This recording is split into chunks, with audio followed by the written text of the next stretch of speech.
రెండో రోజు తెలంగాణ అసెంబ్లీ సమావేశాలు హాట్ గా సాగాయి. ఉచిత బస్సు పథకంపై సభ అట్టుడికింది. అధికార ప్రతిపక్ష సభ్యుల మధ్య మాటల యుద్ధానికి తెరలేపింది. గవర్నర్ ప్రసంగానికి ధన్యవాదాలు తెలిపే తీర్మానంపై చర్చ సందర్భంగా గులాబీ పార్టీ ఎమ్మెల్యే పల్లా రాజేశ్వరరెడ్డి పలు ప్రశ్నలు లేవనెత్తారు. ఉచిత బస్సు పథకం అమలును స్వాగతిస్తున్నామంటూనే ఆటో డ్రైవర్లు తీవ్ర ఇబ్బందులు పడుతున్నారని మండిపడ్డారు పల్లా రాజేశ్వరరెడ్డి. 6.5 లక్షల మంది ఆటో కార్మికుల సమస్యలు పరిష్కరించాలని కోరారు. 21 మంది ఆటో డ్రైవర్లు చనిపోయారని, వారికి 20 లక్షల చొప్పున ఎక్స్గ్రేషియా చెల్లించాలని, అలాగే డ్రైవర్లందరికీ నెల 10,000 ఆర్థిక సాయం అందించాలని పల్లా డిమాండ్ చేశారు. మరోవైపు ఆర్టీసీ బస్సులు సరిపడా లేక మహిళలు అనేక ఇబ్బందులు పడుతున్నారని సునీత లక్ష్మారెడ్డి అన్నారు. మరిన్ని బస్సులు పెంచండి. అదేవిధంగా ఆర్టీసీ ఎంప్లాయీస్ అందరికీ మేము ఏదైతే జీవో ఇచ్చేసి వాళ్ళందరినీ పర్మనెంట్ చేసిన వాళ్ళందరినీ పర్మనెంట్ చేస్తూ జీవో ఇవ్వండి. ప్రభుత్వ ఉద్యోగులుగా గుర్తిస్తూ మేము జీవో ఇచ్చిన దాన్ని గట్టిగా అమలు చేయండి.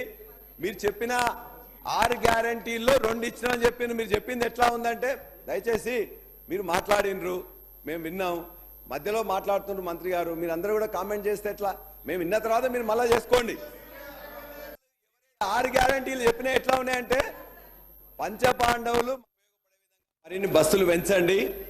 అదేవిధంగా ఆర్టీసీ ఎంప్లాయీస్ అందరికీ మేము ఏదైతే జీవో ఇచ్చేసి వాళ్ళందరినీ పర్మనెంట్ చేసిన వాళ్ళందరినీ పర్మనెంట్ చేస్తూ జీవో ఇవ్వండి. ప్రభుత్వ ఉద్యోగులుగా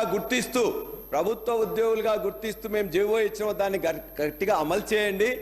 మీరు చెప్పిన 6 గ్యారంటీల్లో 2 ఇచ్చినామని చెప్పింది. మీరు చెప్పింది ఎట్లా ఉందంటే, దయచేసి మీరు మాట్లాడినరు, మేము విన్నాం, మధ్యలో మాట్లాడుతున్నారు మంత్రి గారు, మీరు అందరూ కూడా కామెంట్ చేస్తే ఎట్లా? మేము విన్న తర్వాత మీరు మళ్ళా చేసుకోండి.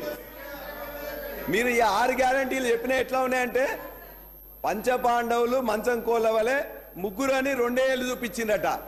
అట్లా మేము 6 అని చెప్తూ 13 అని చెప్పిన సందర్భంగా ఉన్నది.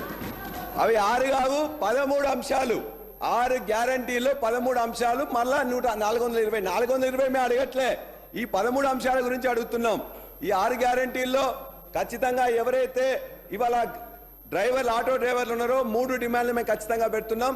చనిపోయిన 21 మంది ఆటో డ్రైవర్లకు తక్షణమే వారి కుటుంబానికి 20 లక్షల రూపాయల ఎక్స్గ్రేషియా ప్రకటించాలి.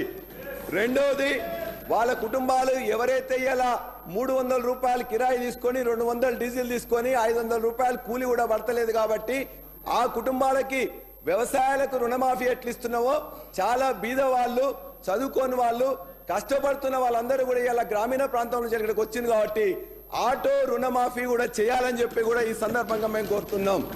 3వ అంశం, ఇవాళ ఖచ్చితంగా వాళ్ళు తినడానికి కూడా తిండి దొరకట్లేదు కాబట్టి మీరు చెప్పే 12,000 రూపాయల సంవత్సరానికి ఎక్కడా సరిపోదు కాబట్టి నెలకు 10,000 రూపాయలు ఇచ్చినట్లయితే 6.5 లక్షల కుటుంబాలు బాగైతే అని చెప్పేసి ఇది 3వ డిమాండ్గా మీ ద్వారా ఇవాళ ప్రభుత్వానికి పెడతా ఉన్నాం.